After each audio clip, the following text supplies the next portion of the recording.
지난주에 어떤 청년 형제가 저한테 문자를 보내면서 목사님 여기 와 계시는지 모르겠는데 저는 순교하겠습니다 그러더라고.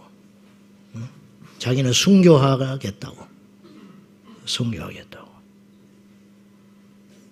이 시대는요 지금 어디로 가고 있는가. 오늘 본격적인 설교하기 전에 제가 잠깐 주님 주신 마음을 잠깐 나누고 설교하려고 합니다. 낙관주의적 신앙인들이 있습니다. 낙관주의적 신앙. 이제 긍정이라고까지는 저는 말을 하고 싶지는 않아요. 긍정주의는 복음이 아니니까. 근데 이제 복음 안에 들어왔다고 하는 우리들조차도 까딱 어떤 혼선에 빠지게 되냐면 지나친 낙관주의. 지나친 낙관주의. 구원받게 하실 것이고 뭔가 잘되게 할 것이고 그런 생각들 그것들을 믿음으로 포장할 수 있어요. 우리가 근데 종이 한 장 차이와 같은데 믿음은 바라는 것들의 실상이다. 히브리서 11장에 그랬죠. 그러니까 우리가 바라면 되지 않냐 이거예요. 우리가 간절히 바라고 원하면 우리가 뭔가 뜻하는 바 하는 것이 이루어지고 될 것 아니냐. 천국을 간절히 바라면 천국은 갈 수 있을까요? 성경은 그렇게 말하지 않아요. 성경은 천국을 막 바라고 소원하고 간절히 원하면 간다고 말하지 않고 천국은 좁은 문이라고 그래요. 즉 천국은 가고 싶다고 갈 수 있는 나라가 아니고 자격을 갖춘 자가 가는 나라예요. 이거는요 제가 특별한 말을 하는 게 아니고 지극히 상식적인 이야기를 하는 겁니다. 여러분 세상에 어디가 내가 원한다고 가게 됩니까? 준비해야 돼요. 그리고 자격이 있어야 돼요. 대학을 가고 싶다고 갑니까? 아니에요.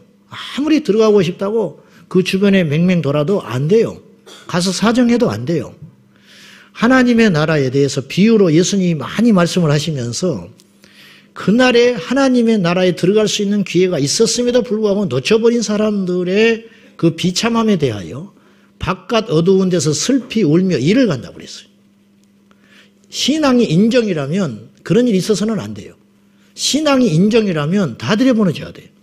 그러나 우리 주님은 냉정하리만큼 정리를 해버리신다는 거예요. 마지막 때도 그럴 수 있다는 거예요. 마지막 때도. 자, 강 건너 불이 나면 구경하면 돼요. 그죠? 강 건너 불이 나면 아이고 어떡하나 저 사람 안 됐네. 안 다쳐야 할 텐데. 그렇게 구경만 하면 돼요. 그래서 신고해 주면 된다고.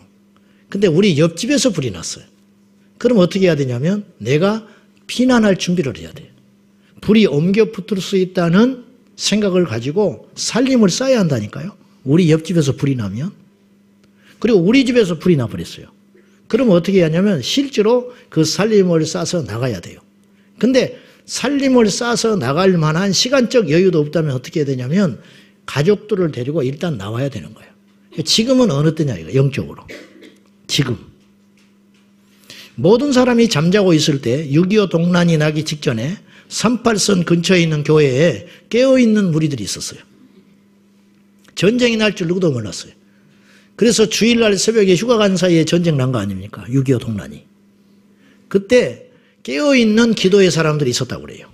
그리고 이들은 영적으로 감지했어요. 그래서 교회에서 몇 날 며칠을 기도하면서 애통하며 하나님 앞에 기도하고 있었는데 그들은 기도한 결과 어떤 일이 벌어졌냐면 전부 순교했습니다. 전부. 자,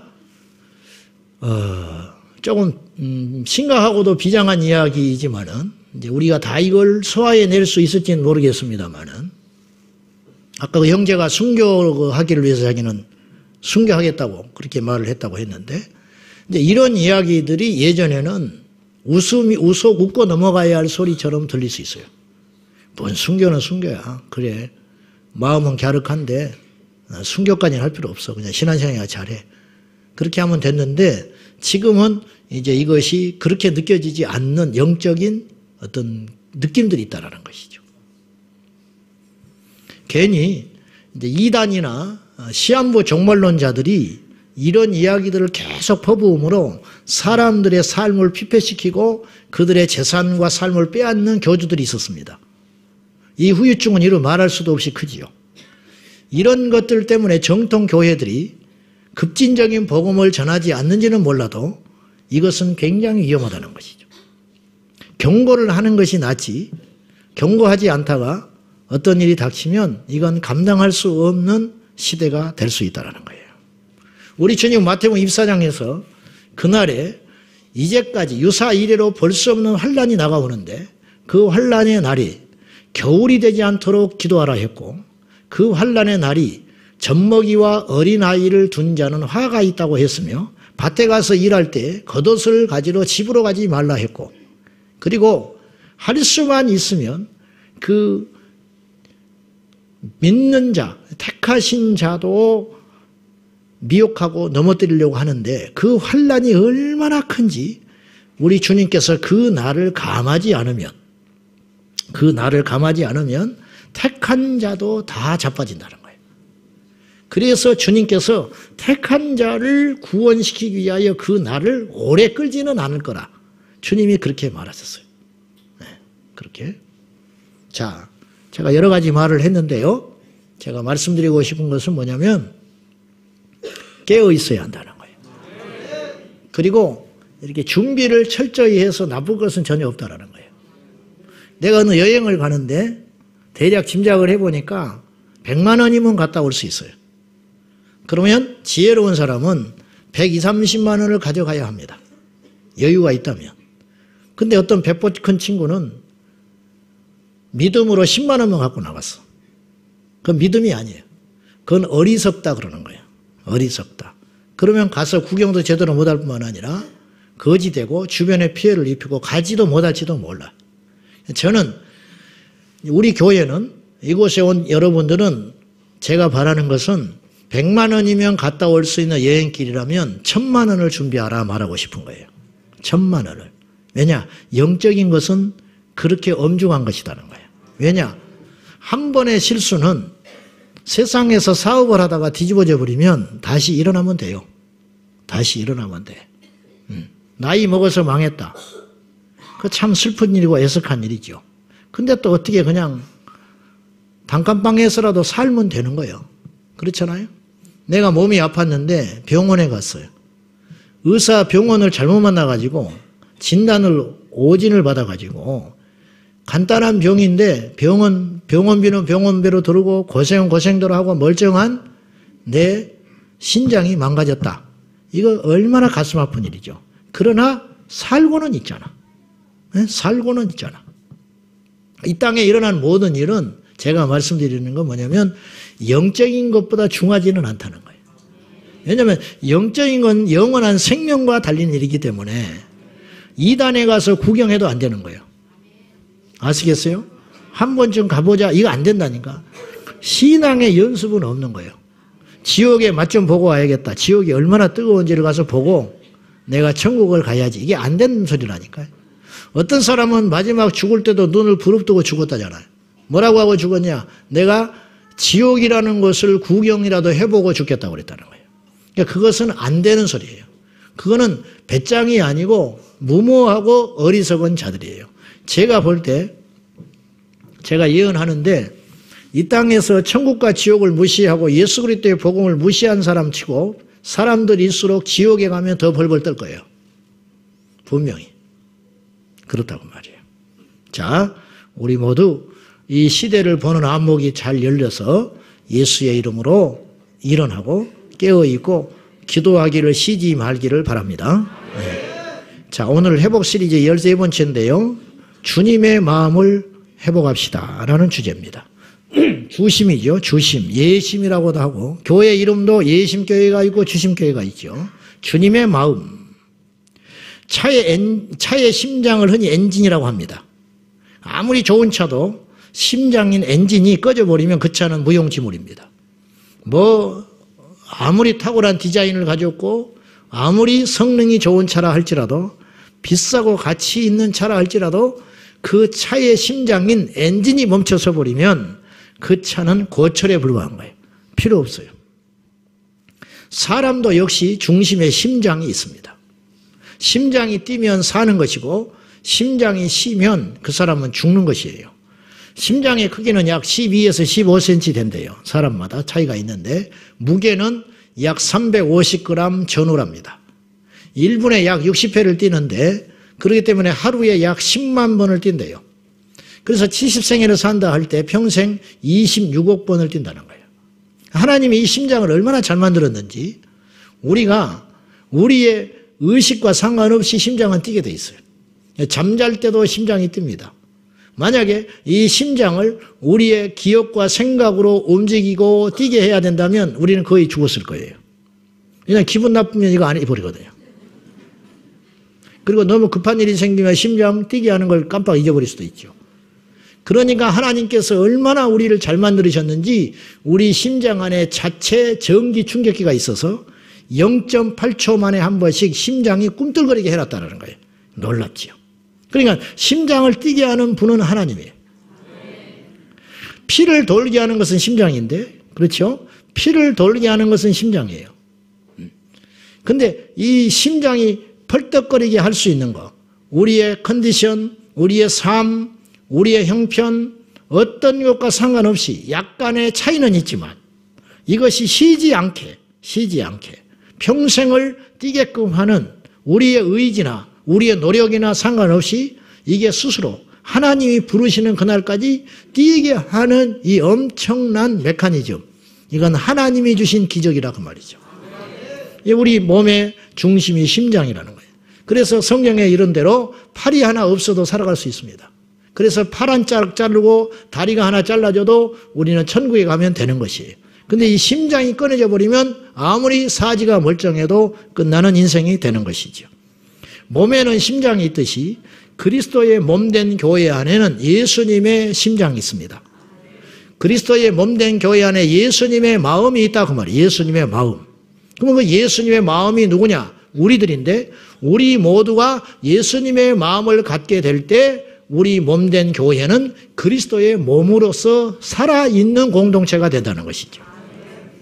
멀쩡해도 심장이 뛰지 않으면, 즉 이 심장이 죽거나 심장이 없어져 버리면, 망가져 버리면 그 사람의 육체의 생명이 끝나듯이 그리스도의 몸된 교회 안에 예수의 심장이 없다면, 예수님의 마음이 없다면 그 교회는 살았지만 죽어버린 교회와 같다, 그런 말이죠.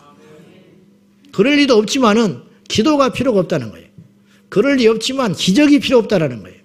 왜? 이미 죽어버렸는데, 예수님의 마음이 없는데, 예수님의 마음이 실종된 교회에 무슨 생명이 있으며 무슨 부흥이 있으며 무슨 하나님의 일하심과 역사가 있겠느냐, 그런 말입니다. 예수님의 마음은 어떤 마음이냐? 여러분이 잘 아는 대로 마태복음 11장 29절에 나는 마음이 온유하고 겸손하다, 그렇게 말씀하셨어요. 어떤 사람이 나는 마음이 온유하고 겸손하다 그러면 우리는 비웃을 거예요. 건방진 사람이구나. 그런데 예수님이 그렇게 말씀하셨으니까 우리는 웃을 수가 없는 거예요. 예수님은 친히 누군가에게 증언받을 필요가 없는 분입니다. 다른 사람이 나쁘다고 해서 예수님이 나쁜 분이 아니에요. 다른 사람이 예수님을 향하여 어떤 분이라고 존경을 한다고 해서 높인다고 해서 그분이 높여지는 분이 아니에요. 그분은 스스로 계신 하나님이시죠. 하나님이 당신을 증언하시는 거예요. 그래서 주님께서는 나는 누구에게 증언받을 필요도 없고 증거받을 필요도 없다 그랬어요. 나는 내가 스스로 나를 증거한다.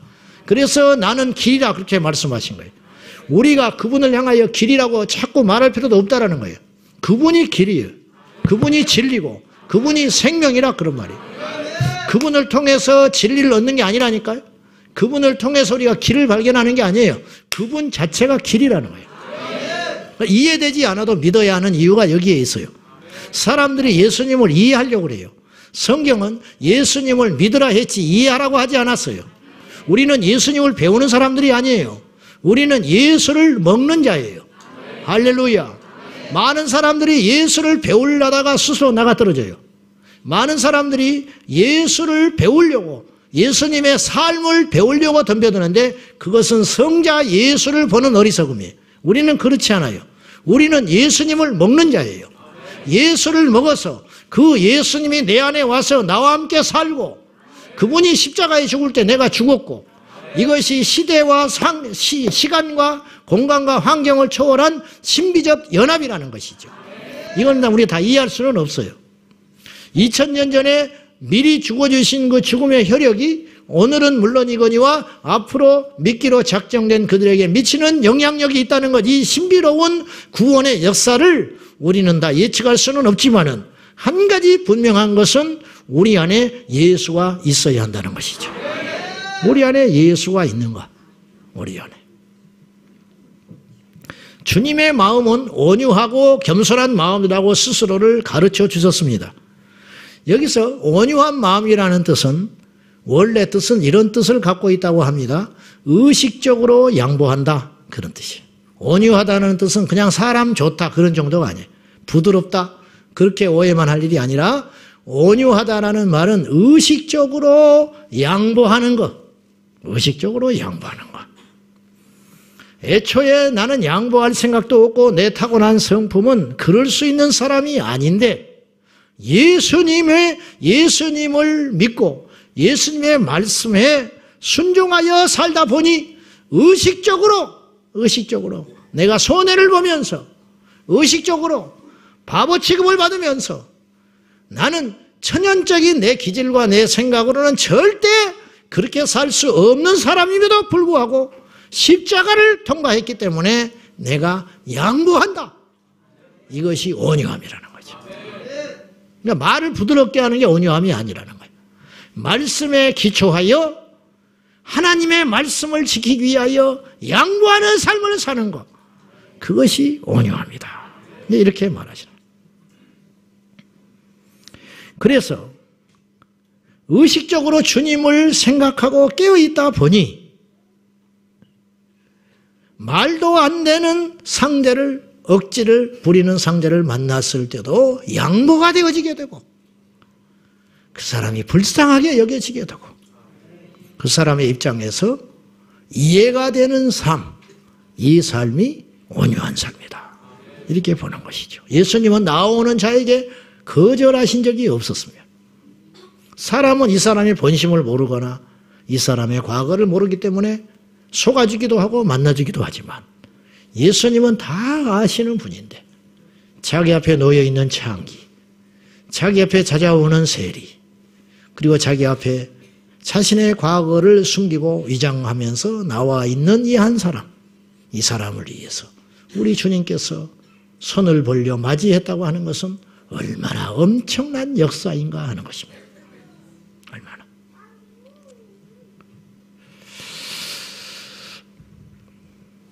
우리 주님은 배신할 제자 가룟 유다에게도 끊임없이 기회를 주셨어요.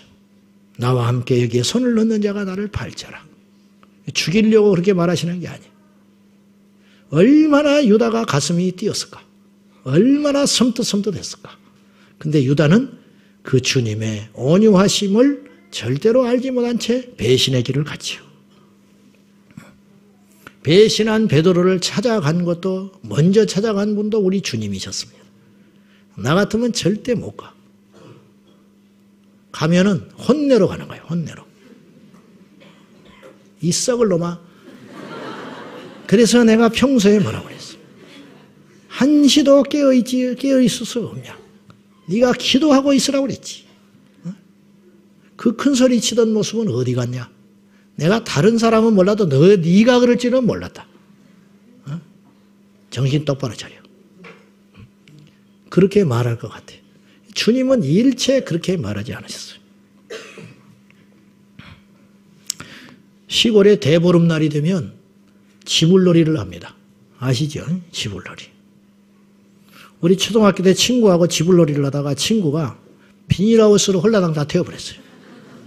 근데 태운 비닐하우스가 누구 거냐면 자기 아버지 거예요. 자기 아버지 거 비닐하우스를 완전히 다 태워 먹어가지고 1년 농사가 망쳐져 버렸어요. 그날 밤에 어떻게 수습을 못하니까 뭐 구멍이 한두 군데 뚫어졌어야지. 완전히 뚫어져가지고 어떻게 해보지를 못해. 지금이야 뭐 비상으로 어떻게 할 수 있어. 근데 몇 시간만 찬바람 들어오니까 전부 하우스 안에 작물이 다 얼어붙어 버리고 한 해 농사가 완전히 다 망쳐버렸어요. 망쳐버렸어요. 저놈은 죽었다. 우리가 다 저건 죽었다. 그 다음날 갔는데요. 일본으로 나와서 또 불놀이 하고 있는 거예요, 이놈이. 와. 며칠이라도 자숙을 해야 되는데 또 나와서 아무렇지도 않게 지불놀이를 하고 있는 거예요. 그래서 우리가 이제 걱정이 된 거예요. 응? 무슨 일 없었냐? 어떻게 된 거냐? 그랬더니 아버지는 괜히 그런데 자기한테 아니 하우스를 다 태워가지고 1년 농사를 다 망쳐버렸는데 그런 아버지가 화를 내니까 아버지는 괜히 그런데 용서받은 거예요. 응? 가지고 그냥 콧바람 싱싱하면서 밤늦게까지 또 지불놀이 또 하는 거예요. 그놈은 형무소도 안 갔고 그놈은 변상도 안 했고 그 녀석은 기도 죽지 않았어요. 왜 그럴까? 아버지가 용서한 용서. 용서라는 건 이렇게 위대한 힘이 있는 것 같아요. 위대한 힘이 있는 것 같아요. 실제로 있었던 일인데 어느 날 목사님이 설교를 하다가 교회를 갑자기 사임하게 하겠다고 폭탄 선언을 했어. 그래서 사임하려고 하는 이유가 기가 막힌 이유예요. 왜 그러냐? 내가 이 교회에서 목회를 하면서 수년 동안 열심히 설교 준비도 하고 여러분들을 섬기려고 애를 쓰기는 했는데 내 안에 풀어지지 않는 문제가 하나 있어서 도저히 목회를 못하겠다는 거예요. 그것이 뭐냐? 나는 하나님이 안 믿어진다는 거예요. 목사가. 다른 이유도 아니고 뭐 힘들어서도 아니고 번아웃돼서 탈진이 돼서 못하겠다 이런 게 아니고 내가 하나님을 믿어보려고 굉장히 애를 썼는데 도저히 안 믿어져서 믿어지지 않는 하나님을 내가 더 이상 설교할 수 없으니 오늘로 목회를 그만두겠다는 거예요. 교회를 사임하겠다고 그랬어요. 우리 교회 같으면 뒤집어질 거예요. 속았다. 저런 인간이 있냐? 완전히 그렇게 안 봤는데 저런 인간이 있는가? 난리가 났을 거예요. 며칠 후에 교회 리더십들이 찾아왔어요. 짐을 싸고 있는 목사님께 와서 이렇게 이야기를 했어요. 목사님, 저희들이 기도하고 회의를 했는데 목사님에게 이렇게 결정을 하려고 합니다. 목사님에게 1년간 휴가를 드리겠습니다. 1년 동안 하나님을 만나고 오십시오. 우리는 여기서 목사님이 하나님을 만날 수 있도록 기도하겠습니다. 그랬어요. 이분이 1년 후에 더 온전하고 강한 성령의 사람으로 거듭나서 강단에 섰어요. 여러분이라면 할 수 있어요? 25살 먹은 전도사님이 와서 설교할 때 성경을 잘못 인용하면 난리가 납니다. 신학을 어디서 했냐? 전도사님이 성경도 모른다. 난리가 나는 거예요. 용서가 없어요. 용서. 용서가 사라진 교회는 바리새인의 소굴이에요. 우리 교회는 어때요? 바리새인 기가 막히게 기도를 많이 했다니까요. 금식했어요, 금식. 전도는 안 했을까? 입만 열면 하나님 주여 찾고. 그런데 바리새인들은 한 사람도 바리새적인 신앙을 가진 자들은 하나님 나라 못 갔어요. 예수님 못 만났어요. 자기 눈앞에 있는 예수를 보고도 받아들이질 않았어요.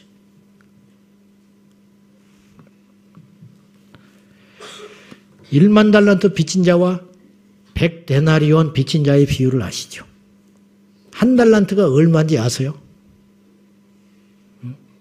학자들에 의하면 쉽게 표현하면 오늘날 화폐 가치로 볼 때 한 달란트가 약 20억이랍니다. 20억. 한 데나리온은 하루 노동자 품삯인데 약 10만 원으로 봅시다. 예? 쉽게. 그러면 1만 달란트를 얼마냐면 2조 원이에요. 2조. 2조의 빚을 진 사람이 한 달란트면 얼마냐면은 계산을 해보면 약 100만 원 정도 되는 거예요. 100데나리온이요. 1000만 원 정도. 그죠? 10만 원에 100만 원, 1000만 원이니까 100데나리온이니까 2조 원의 빚을 탕감받은 사람이 1000만 원의 빚진 자를 용서하지 않았어요. 주님의 진노가 얼마나 컸냐 그 말이에요. 이 시대의 교회는 흔히 칠면조라 그래. 칠면조 공동체. 칠면조는 특징이 있는데 동료 하나가 피를 흘리면 죽을 때까지 쪄버린대요. 쫓아다니면서 상처난 곳에. 피냄새를 맡고 상처나고 거기에 염증이 생기면 그 칠면조가 쓰러져 죽을 때까지 동료들이 와서 그 자리를 쪄버린다는 거예요. 그래서 죽는데. 가만히 제가 오늘 말씀을 생각하면서 볼 때 우리 교회 많은 사람들이 사랑을 받고 싶어 왔는데 주님의 마음을 느끼지 못하고 쓸쓸하게 돌아간 사람은 셀 수 없이 많겠구나. 우리가 떠나간 사람은 잘 기억하지를 못하는 거예요, 지금. 남아있는 자들만 기억을 하기 때문에 그렇지 떠나간 자는 얼마나 또 많았을까. 이런 생각을 해보는 거예요. 자, 주님의 몸된 교회의 지체이신 저와 여러분이 다시 한번 예수님의 이 온유하신 마음, 용서하는 마음을 우리가 더 갖기를 축복합니다. 삭개오는 어디 가서 영생을 얻습니까? 현장에서 가늠하다 잡힌 여인은 어디 가서 새로 시작합니까? 예수님을 만났기 때문에 새롭게 시작했잖아요. 새롭게. 수고하고 무거운 자들아 다 내게로 오라. 나는 마음이 온유하고 겸손하니. 온유하고 겸손하니까 수고한 자도 무거운 짐인 자도 과거가 어떤 사람도 주님 앞에 가면 다시 시작할 수 있는 용기가 생기는 거예요. 다시. 저는 능력 있는 목사가 되고 싶지는 않아요. 능력도 없지만 그래봤자 힘들어. 능력 있는 목사가 되고 싶지 않고 저는 구수한 아저씨 같은 목사가 되고 싶어. 그냥. 쉽지 않아. 생긴 게 이 모양이 돼가지고.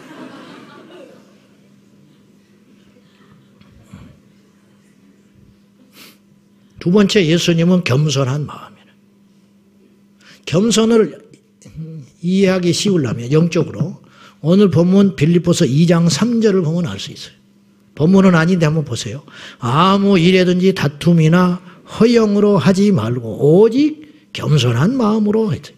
겸손의 반대가 뭐냐면 다툼과 허영이에요. 다툼과 허영. 교만한 곳에는 다툼이 끊어지질 않아요. 예수님의 제자들조차도 예수님의 능력을 보고 기적을 경험했어도 불구하고 성령으로 충만하기 전까지는 제자들은 다투는데 1등이었어요. 길거리에서도 싸웠어요. 심지어는 마지막 만찬 자리에서도 싸웠어요. 뭐 때문에 싸웠냐? 누가 크냐 이거예요. 누가 1등이냐? 내가 더 예수님의 사랑을 받는다. 내가 너보다 먼저 부름받았다. 내가 너보다 나이가 많다. 예수님의 눈빛을 봐라. 나를 보는 눈이 어쩐지. 너하고는 다르다. 너는 우리 고향 출신이 아니잖아.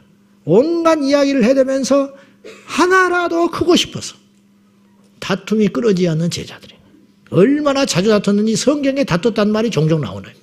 그 정도라. 얼마나 자주 다퉜는지. 성령의 강림으로 탄생한 초대교회 사도들은 각기 자신의 맡은 역할을 최선을 다할 뿐이지 그들은 자기들이 드러나지 않았다는 거예요. 우리의 심령에는 구정물 같아가지고 평소에는 상관이 없어요. 어떤 사건과 충격이 일어나면 팍 나오는 게 있다. 이것이 없어져야 그 사람이 나는 진짜 예수의 사람이라고 봐요. 진짜. 평양 깡패 김익두 목사님이 열차를 타고 가는데 노파 할아버지 한 사람이 있었는데 집회를 하고 돌아다니고 피곤해서 열차간에서 졸고 있는데 옆에 있는 할아버지가 갑자기 졸고 있는 자기 이 옆 이마를 손가락으로 팍 찔러버리더라는 거예요. 그 잠을 깨서 이렇게 보니까 노파가 이렇게 쳐다보고 있으니까 이 정신 나간 노인이구나. 그리고 상대를 안 하고 또 잤어요. 조금 갔더니 또 팍 손가락을 찌르는 거예요. 인상을 팍 썼어요. 한 번만 더 그러면 너 가만히 안 있는다. 이제 그런 눈빛을 딱 보냈어요. 내가 누군 줄 모르고 겁 없이. 이제 안 그러겠지. 또 좀 가는데 또 손가락을 팍 찔렀어요. 이제 폭발해버렸어요. 김익두 목사님 자리에서 일어났다고 그래요. 멱살을 확 휘어잡고 이 영감탱이가 미쳤나? 내가 누군 줄 알고. 천하의 김익두한테 이게 뭐야? 그랬더니 이 영감님이 뭐라고 하냐면 김익두가 죽었다고 하더니 아직 안 죽었구나. 김익두가 죽었다고 하고 돌아다닌다길래 진짜 죽은 줄 알았는데 지 말로 죽었다 하더니 안 죽었네.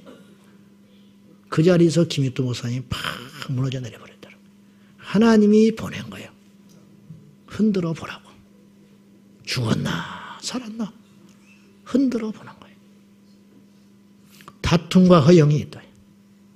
1등 되고 싶어서 올라가고 싶어서 인정받고 싶어서 그곳에는 예수님의 마음이 없다 그런 뜻이에요. 예수님은 자신을 비웠어요. 오늘 빌립보서에서 그랬잖아요. 하늘의 영광과 보좌와 권세 그 모든 걸 버리고 맥스 루카이르 목사님 말한 것처럼 예수님은 저 천상에서 어떤 삶을 살았나? 저 삼층천 해분에서 우리 예수님은 어떻게 살았냐면요. 행성으로 구슬치기를 하고 살았던 분이라는 거예요.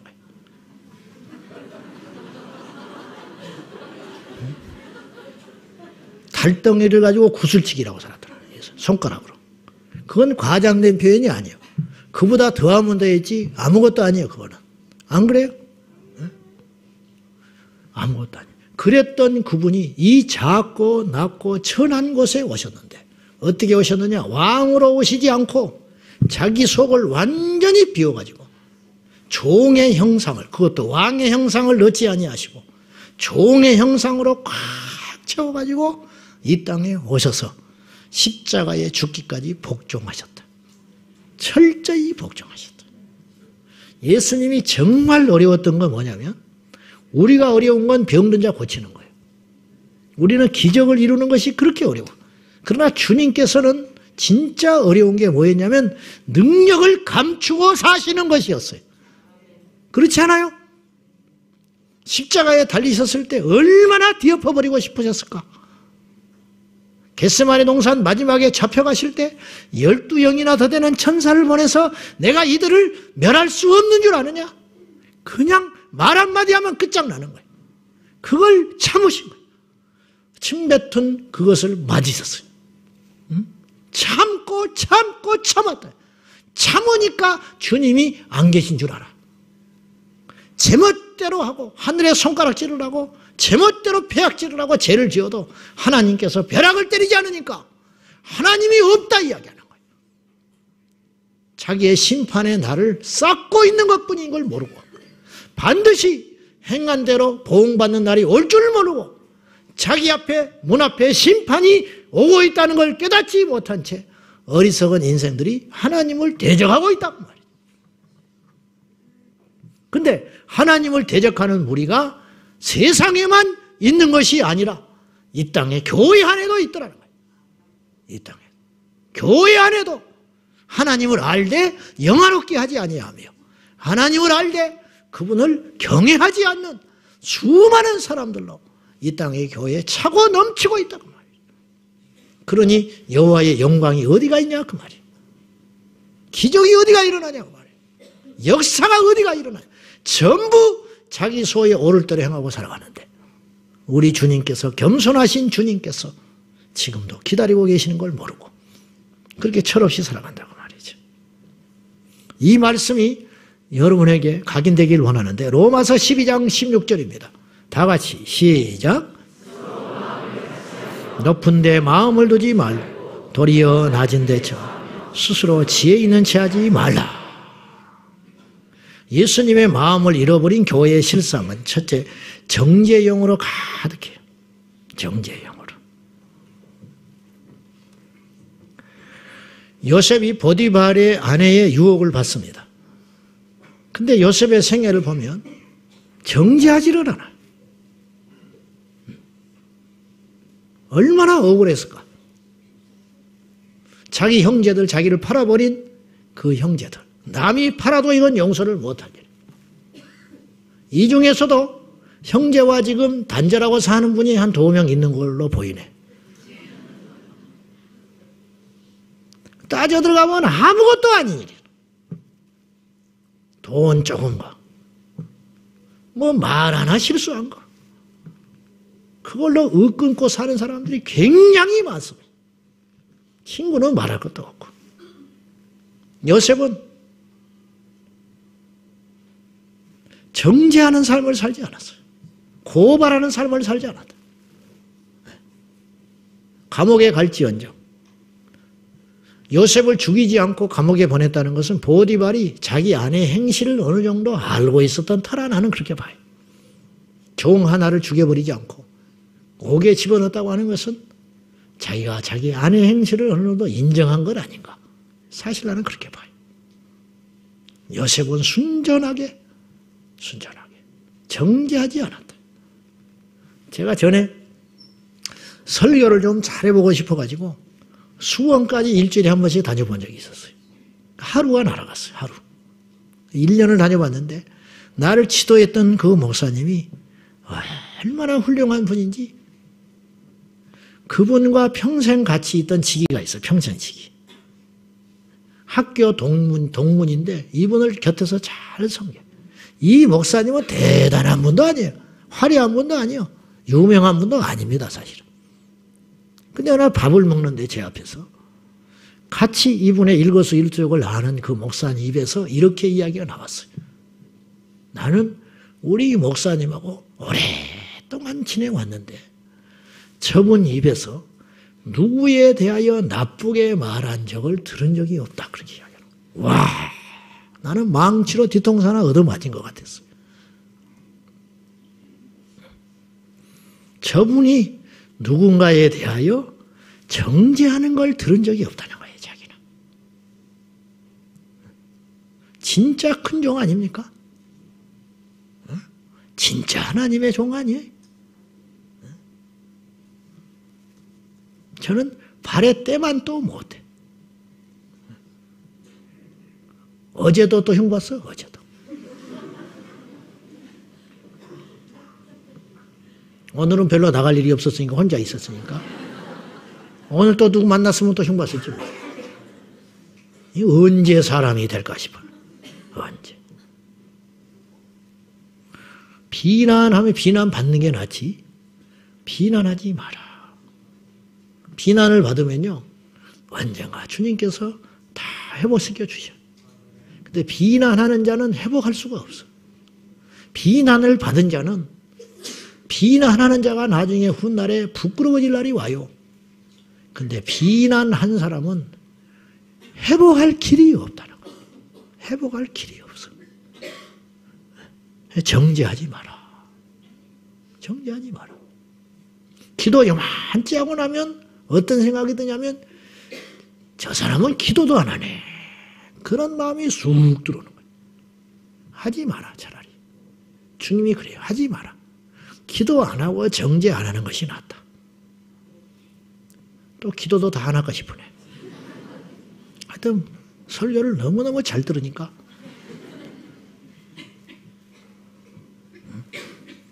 로마서 14장 1절과 2절에서 이렇게 우리에게 권면합니다. 한번 봅시다. 시작.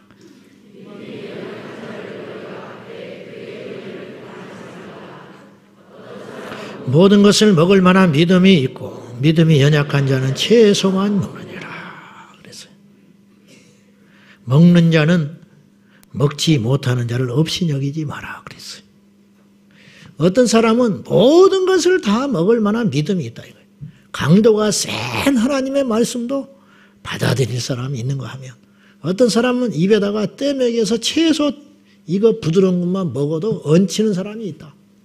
그러니까 모든 것을 먹을 만한 믿음을 가진 사람은 그렇게 먹지 못하는 사람을 향하여 없이 여기지 말고 먹지 못하는 자는 먹는 자, 믿음이 작은 자는 믿음이 큰 자를 향하여 비판하지 마라.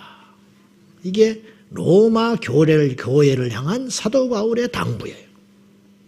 당부. 교회는 온갖 사람들이 다 와요. 온갖 사람들이. 약한 자도 있고 강한 자도 있고. 저는 지금 뭘 사랑하자, 덮자 뭐 그런 정도의 윤리적 이야기를 하는 게 아니에요. 예수님의 심장이 우리 안에 있어야 한다는. 예수님의 심장이 없으면 되는 것 같지만 안 된 거예요. 뭔가를 이룬 것 같지만 돌아서면 아무것도 없어요. 이것을 성령께서 가르쳐 주셨어요. 주의 마음을 잃어버리면 아무것도 없다. 그리고 나서 뭐라고 그랬냐면, 먹는 자는 먹지 못한 자를 없인 여기지 말고 먹지 못하는 자는 먹는 자를 비판하지 말라 그리 해놓고 이는 하나님이 받으셨습니다. 이게 무슨 뜻이냐? 현대어 성경에 보면 하나님은 그 사람도 받아주셨다 그런 뜻이에요. 하나님은 그 사람도 용납했다 그런 뜻이에요. 용납했다. 약한 자도 하나님이 용납했기 때문에 온 거예요. 강한 자도 용납했기 때문에 온 거예요. 언젠가 약한 자는 강한 자가 되고 강한 자는 성숙한 자가 될 것이니까 하나님이 다 필요해서 불렀고 받아준 것이다. 하나님이 받아줬는데 우리는 못 받아줘. 우리보다 하나님이 큰 자, 우리가 하나님보다 큰 자가 되어버리는 거야. 이게 우상이지요. 이게 죄지요. 하나님이 받아줬다는데 우리가 왜 못 받아주냐고 말이에요. 하나님이 용서했다는데 우리는 용서를 못해. 이게 우리가 하나님의 자리를 대신하고 있는 거예요. 이 죄보다 큰 죄가 어디가 있어요. 이 죄보다. 문제가 큰 게 아니고요. 보니까 해결할 능력이 작은 거예요. 병이 큰 게 아니요. 아무리 큰 병도 나을 수 있는 방법이 있다면 그 병은 아무것도 아닌 거예요. 감기가 걸렸는데 그 감기를 고칠 약이 없다면 그 감기는 치명적인 것이 되는 거예요. 이렇듯이 그 죄를 덮는 사랑이 우리에게 없는 것이지 그 죄가 큰 것은 아니다. 어느 대학에서 설문조사를 했어요. 사랑하는 여인이 사고로 인하여 얼굴이 흉측하게 변해버렸다면 그 여인을 계속 사랑할 수 있겠는가 조사를 했어요. 그랬더니 계속 사랑하겠다고 하는 사람은 30% 나왔어요. 30%. 얼굴이 흉측하게 일그러져도 나는 계속 그 여인을 사랑하겠다. 두 번째 조사했어요. 억만장자가 있었는데 그 사내가 재산을 다 잃어버려도 그 사내를 변함없이 사랑하겠는가? 그랬더니 역시 30% 미만이 나왔어요. 떠나간다 그런 뜻이에요. 70%가. 교수가 이런 말을 했어요. 나는 연인이라고 말한 적이 없다. 그렇잖아요? 그 얼굴이 사고로 흉측하게 일그러버진 그 여인이 여러분의 어머니고 재산을 다 잃어버린 억만장자였던 그 사내가 당신의 아들이라면 계속 사랑할 수 있겠는가? 그랬더니 100% 사랑할 수 있다 그랬어. 그렇죠? 얼굴이 일그러진 어머니 내가 100% 끝까지 모실 수 있어. 망해서 빈털터리로 돌아온 내 새끼 100% 받아줄 수 있어. 이게 무슨 말이냐? 조건이 문제가 아니라는 거예요. 죄의 크기가 문제가 아니라는 거예요. 우리가 덮을 수 있는 사랑이 적다 그런 뜻이에요. 그것만 크다면 다 덮을 수 있다. 말씀 맺을게요. 시간이 많이 갔으니까. 그럼 어떻게 해야 되냐? 한 가지밖에 없어요. 예수 그리스도를 바라보라. 히브리서 12장 말씀이죠. 믿음의 주요 온전케 하시는 예수를 바라보라. 여기 보면 동사가 3가지가 나와요. 여러 가지가 나오는데 그중에 바라보라. 오늘만 바라보면 안 돼. 계속 바라보라. 성경의 동사는요, 진행형이에요. 예를 들면 하나님이 태초에 천지를 창조하시니라. 그 당시 창조 한번 딱 하고 만 게 아니에요. 지금도 창조해요. 그러니까 태양이 떠오르는 거예요. 아멘. 지금도 창조해요. 그러니까 내년 봄에 새싹이 나오는 거예요. 하나님이 계속 창조하고 계시다니까요. 예수를 바라보라. 오늘만 바라보는 게 아니야. 좋을 때만 바라보는 게 아니야. 힘들 때만 바라보는 게 아니야. 계속 바라보라. 언제? 천국 갈 때까지. 계속 바라보라는 거예요. 그 다음에 너희가 피곤하지 않기 위하여 예수 그리스도를 생각하라 그랬어요. 계속 생각하라는 거예요. 아침에 여러분이 눈 뜨면 뭘 찾아야 되냐면 예수 그리스도. 예수를 찾아야 돼. 예수를. 꿈에서도 억지로 안 되죠. 억지로 안 되지만 자 예수를 계속 바라봐라 계속 바라보고 계속 생각하고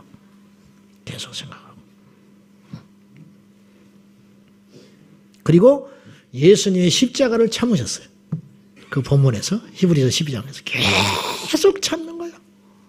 언제까지 참느냐? 주님 앞에 갈 때까지. 오늘 본문에 너희 안에 이 마음을 품으라 그랬어요. 계속 품으라 그런 뜻이죠. 계속 품으라.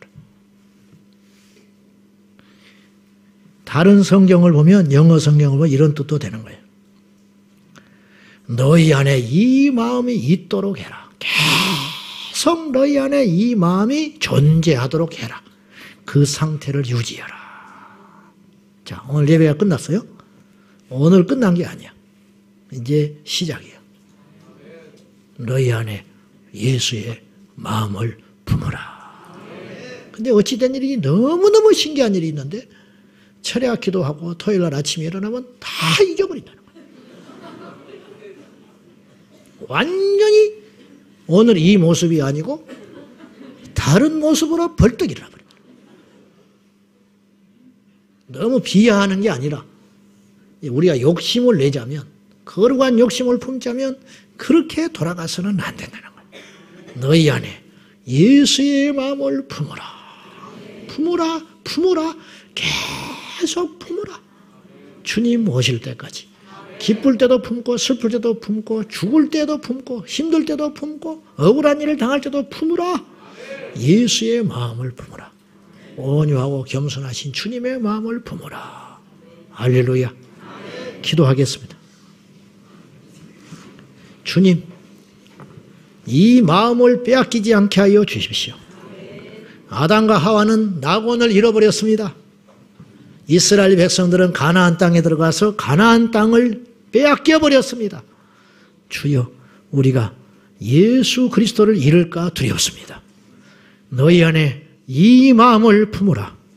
힘들어도 어려워도 온유하고 겸손하셨던 주님의 마음을 기가 막히게 억울한 일을 만나고 도무지 견딜 수 없는 화난 일을 만난다 할지라도 우리 안에 예수 그리스도의 마음을 잃어버리지 않게 하여 주시옵소서. 주 예수 그리스도의 이름으로 간절히 기도하옵나이다. 아멘.